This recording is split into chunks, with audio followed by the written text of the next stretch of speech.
بقائے لا الہ حسین ہے۔ السلام علیکم ورحمۃ اللہ وبرکاتہ۔ ہم عاشورہ منا نہیں رہے، عاشورہ نبھا رہے ہیں، کیونکہ یہ وہ حق ہے جو اگر نبھایا نہ گیا تو جناب سیدہ ہمارا گریبان پکڑیں گی کہ میرے لال کی خاطر 2 اشک تک نہیں بہائے۔ یہ اشک ہی تو آزادی جہنم سے دلائیں گے، اس لیے ہمارے ہے حسین کہہ کے اشک بار ہو جائیے۔ اس لیے اشک بار ہو جائیے کہ قربانی تو بہت بڑی دی ہے، وَفَدَيْنَاهُ بِذِبْحٍ عظیم، ہم نے ذبح عظیم سے فدیہ دیا ہے۔ حسین کی شہادت اسماعیل علیہ السلام سے کہانی شروع ہوتی ہے کہ غریب و سادہ و رنگی ہے داستان حرم، نہایت اس کی حسین ابتدا ہے اسماعیل۔ تو یہ جو معاملہ چلا، جان کائنات صلی اللہ علیہ وسلم نے فرمایا کہ میرا یہ بچہ صلح کرائے گا۔ شہادت مولا علی ہوئی، شہادت عثمان غنی اور شہادت مولا علی کے مابین درمیان میں جنگ جمل، لیکن وہ جنگ لڑی نہیں جا سکی، اس لیے کہ ام المومنین کا احترام تھا۔ ام المومنین کی اونٹنی کی ذرا سی ہلکی سی ضرب لگا کے اس کو بٹھا دیا گیا، یہی جنگ بندی تھی۔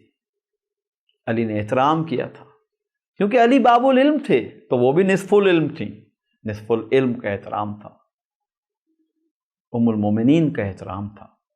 جنگ صفین ہوئی، جنگ صفین کے مابعد اثرات اتنے شدت کے تھے کہ امت مسلسل تنازعات کا شکار ہوتی چلی گئی۔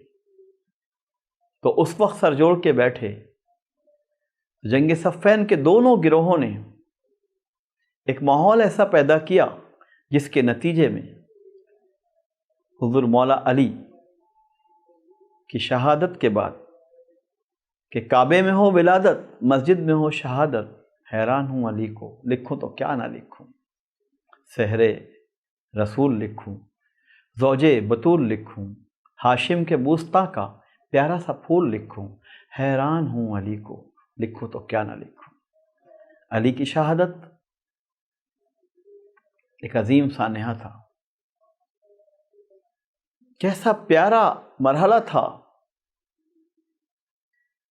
کہ تیر حالت نماز میں نکالا گیا، اللہ اکبر، یکسوئی ہو تو ایسی، وَأَمَّا مَنْ خَافَ مَقَامَ رَبِّهِ وَنَهَى النَّفْسَ عَنِ الْهَوَىٰ عَبْدًا إِذَا صَلَّىٰ، کیسی کیسی شان تھی اس نماز میں جو شہادت کی لمحات میں مولا نے ادا فرمائی۔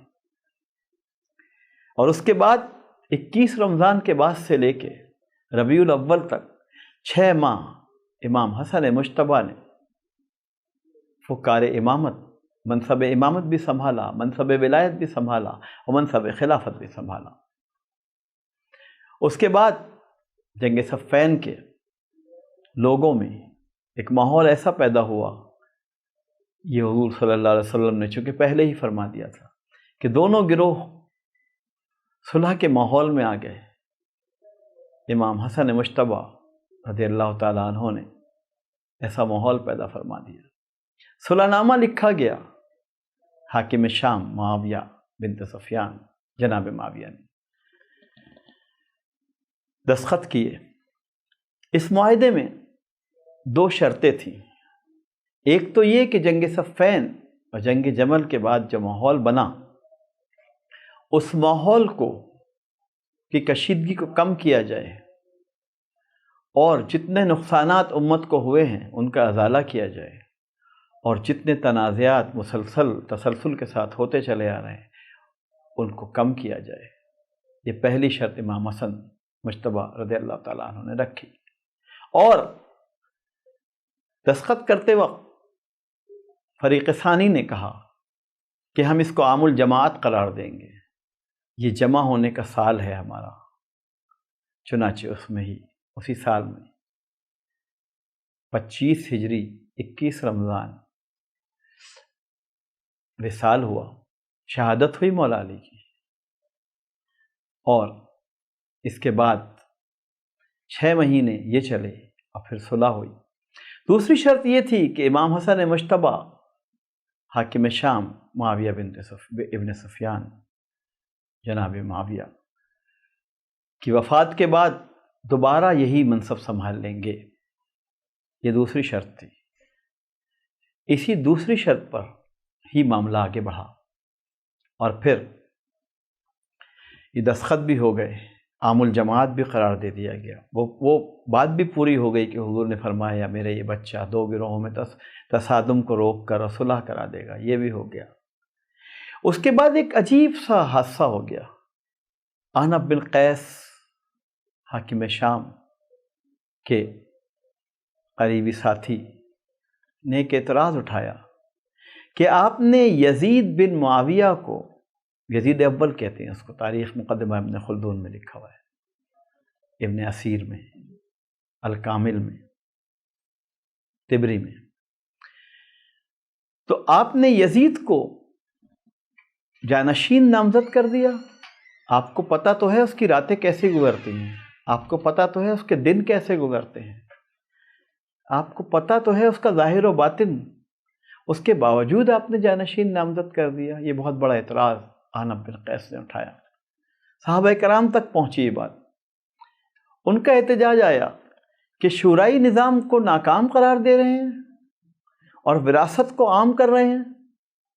اس احتجاج کے نتیجے میں صحابہ کرام نے 3 نامزدگیاں فرمائیں خلافت کے لیے۔ امام حسین بن علی رضی اللہ تعالیٰ عنہ اول نامزدگی، عبداللہ بن زبیر رضی اللہ تعالیٰ عنہ دوسری نامزدگی، عبداللہ بن عمر رضی اللہ تعالیٰ عنہ تیسری نامزدگی خلافت کے لیے کی، کیونکہ شہادت حسن رضی اللہ تعالیٰ عنہ ہو چکی تھی۔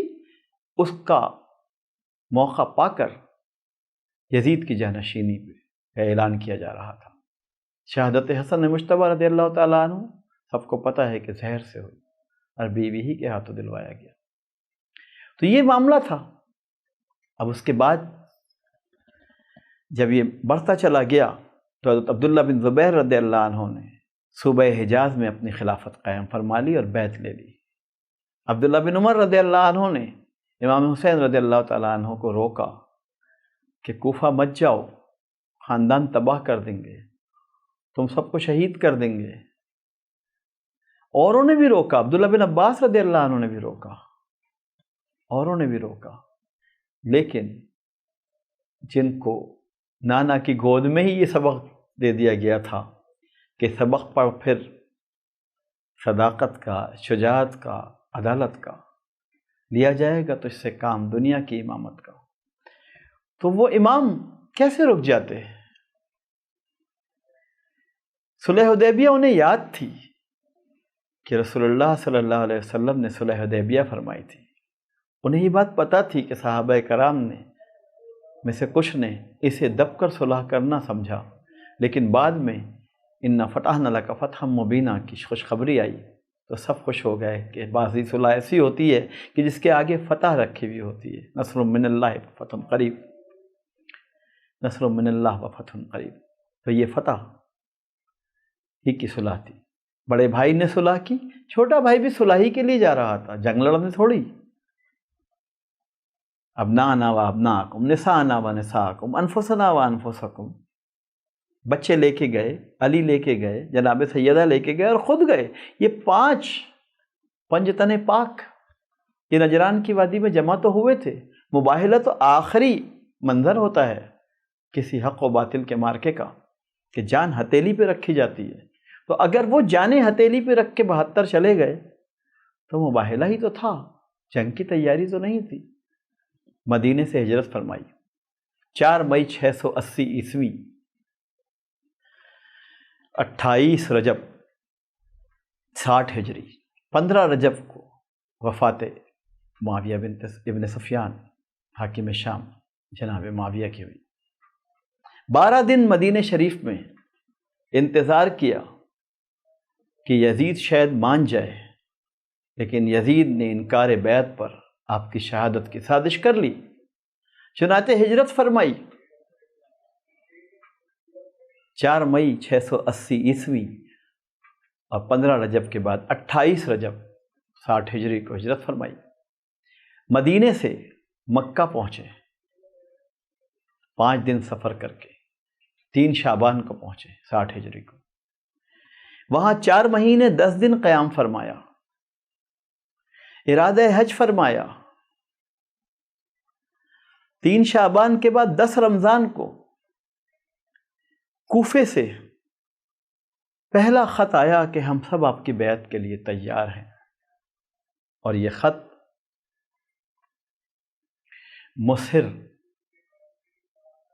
ابن مسہر کے ذریعے آیا۔ پھر 12 رمضان کو 150 خطوط بیعت نامے آئے جو بانی سبیعی کے ہاتھوں آئے۔ پھر 14 رمضان کو کوفے کے بزرگان نے خطوط بھیجے، اور وہ خطوط پا کر حتیٰ کہ امام حسین علیہ الصلوۃ والسلام رضی اللہ تعالی عنہ نے ارادہ کیا تو مسلم بن عقیل حضور مولا علی کے چھوٹے بھائی عقیل بن ابی طالب کے بیٹے کو سفیر امام بنا کر بھیجا۔ وہ مکے سے کوفہ گئے اور وہاں شوال تک میں پہنچے اور وہاں قیام کیا، اور ایک خط لکھا کہ آپ آ جائیے، یہاں تقریباً 18,000 لوگ آپ کی بیعت کے لیے تیار ہیں۔ ظاہر ہے کہ دین کو بچانے کے لیے بیعت لینا ضروری ہوتی ہے۔ لقد رضی اللہ عن المؤمنین اذ یبایعونک تحت الشجرہ، اور ان الذین یبایعونک انما یبایعون اللہ ید اللہ فوق ایدیہم، تو یہ موجود تھا، یہ اختیار موجود تھا بیعت کا اختیار کہ امام حسین رضی اللہ تعالیٰ عنہ بیعت لیں۔ 18,000 کوفیوں کی بیعت کا پروانہ آ چکا تھا، تو چلنے ہی والے تھے کہ ادھر 8 ذی الحج کو گرفتار کر کے لایا گیا مسلم بن عقیل کو، اور حاکم کوفہ نے کہا کہ تم ہمارے خلاف منافرت پھیلا رہے ہو، لوگوں میں تعصب پھیلا رہے ہو، بدامنی پھیلا رہے ہو۔ یہ سنا تو مسلم بن عقیل سمجھ گئے کہ ان کے ارادے نیک نہیں ہیں، بلکہ یہ مجھ کو شہید کرنے والے ہیں۔ ان سے کہا کہ صرف ایک رات کی مہلت دے دو۔ انہوں نے مہلت دی، اور پھر وہ خود ہی اس محل کی چھت پہ چلے گئے، اور وہاں ان کو ذبح کر دیا گیا، اور حکومت کا آرڈر تھا کہ ان کو ذبح کر کے قصر کی چھت پہ سے پھینک دیا جائے، بے گور و کفن، بغیر غسل و میت کے، وہیں سے پھینک دیا گیا۔ ایک خط انہوں نے شہادت سے پہلے لکھا کہ آپ نہیں آئیے، یہاں معاملات بگڑ گئے ہیں، حالات کچھ اور ہو گئے ہیں، میری شہادت سر پہ ہے۔ لیکن وہ خط ان کی شہادت کے بعد پہنچتے پہنچتے دیر ہو گئی تھی۔ امام حسین چل پڑے تھے مکے میں، انہوں نے احرام حج کو عمرے کے احرام میں تبدیل فرمایا۔ پیچھے 30 خنجر لیے ہوئے لوگ احرام میں کی حالت میں ان کو شہید کرنے کے لیے آ رہے تھے، پیچھے پلٹے بغیر وہ نکلے، اور نواسہ رسول تھے تو رسول بھی تو فرماتے تھے کہ میں پیچھے سے دیکھتا ہوں تم لوگوں کو، تو انہوں نے بھی ایسے ہی دیکھ لیا، اور حرم کعبہ صحن کعبہ سے باہر آ کے اشارہ فرما کے کہا کہ یا اللہ تو گواہ رہنا کہ میں تیرے حرم کو اپنے خون سے نہیں رنگ سکتا، تیرے حرم کے تقدس کو پامال نہیں کر سکتا، اس لیے میں یہاں سے جا رہا ہوں، میری وجہ سے یہاں خون خرابہ نہ ہو جائے۔ یہ کہہ کے وہ نکلے، اور نکل کے پھر ایک سفر کیا، اور وہ سفر پہلے 12 دن تک مدینے میں رہے تھے، 4 مہینے 10 دن یہاں رہے، پھر ایک سفر چلا، اور اس سفر میں وہ نینوا کے مقام پہ پہنچے۔ ناکہ بندی کر دی گئی تھی، جگہ جگہ فوج بٹھا دی گئی تھی کہ حسین کو روکا جائے، اور اس روکنے میں نینوا کے مقام پہ پہنچے، مٹی اٹھا کے دھونگی، کہا یہیں شہادت ہوگی، خرید لیا اس زمین کو۔ واہ، ایسا کوئی جرنیل، ایسا کوئی چیف ملے گا جو اپنی شہادت کی جگہ کو خرید لے؟ 60,000 درہم میں خرید لیا، کیونکہ نانا سے سیکھا تھا۔ مسجد نبوی بنانی تھی تو 2 بچوں نے تحفہ دے دی تھی زمین، پھر بھی ادائیگی کی تھی۔ بڑے بھائی سے سیکھی تھی، مولا علی سے سیکھی تھی۔ یہ پیاری سی بات کہ جہاں سے رشد و ہدایت جاری ہو، جہاں عبادتیں کی جائیں گی، جہاں سے اللہ اللہ کی جائے گی، وہ جگہ مفت میں نہیں بنائی جائے گی، خریدی جائے گی، اس کی ادائیگی اجرت کی جائے گی۔ 60,000 درہم میں خرید لیا۔ اور پھر اس کے بعد یکم محرم کو جب وہاں پہنچے تھے، سفر طے کر کے، 23 دن کا سفر تھا، 2 محرم کو وہاں قیام فرمایا، خیمے لگے، اور 3 دن تک ناکہ بندی کی وجہ سے نہر فرات پر پہرا بٹھا دیا گیا۔ 3 دن تک بچے پیاس سے بلبلاتے رہے، پانی مانگا بچوں کے لیے تو پانی نہیں دیا گیا، اور پھر اس کے بعد بچے کیا، سب کے سبھی پیاس سے تڑپ رہے تھے۔ مقصد یزیدیت یہ تھا کہ ان کو اتنا پیاسا رکھا جائے کہ بھیک مانگنے لگیں اطاعت کی، کہ ہم سے بیت لے لو، بیت لے لو۔ اتنے ناپاک عزائم تھے بھوکا پیاسا رکھنے کا۔ یہ محاصرہ وہاں تک چلا کہ بات آگے چلے گی تو اشک بہیں گے۔ فیا اینیب کی ولا تسمی کہ حق البکائے علی سیدی، سید الشہداء کی والدہ محترمہ جناب سیدہ نے اپنے پیارے ابا جان، اپنے پیارے بابا جان جان کائنات صلی اللہ علیہ وسلم کے وصال پر یہ فرمایا تھا، فیا اینیب کی ولا تسمی، اے میری آنکھ رونا شروع کر اور روتے روتے تھک نہ جانا، وحق البکائے علی سیدی، کیونکہ رونے کا حق تو اپنے سید کے لیے ہوتا ہے، ہمارے سید الشہداء کے لیے رونا خود جان کائنات صلی اللہ علیہ وسلم، جناب سیدہ مولا علی اور جانے کتنے صحابہ کرام کی سنت ہے۔ بقا لا الہ حسین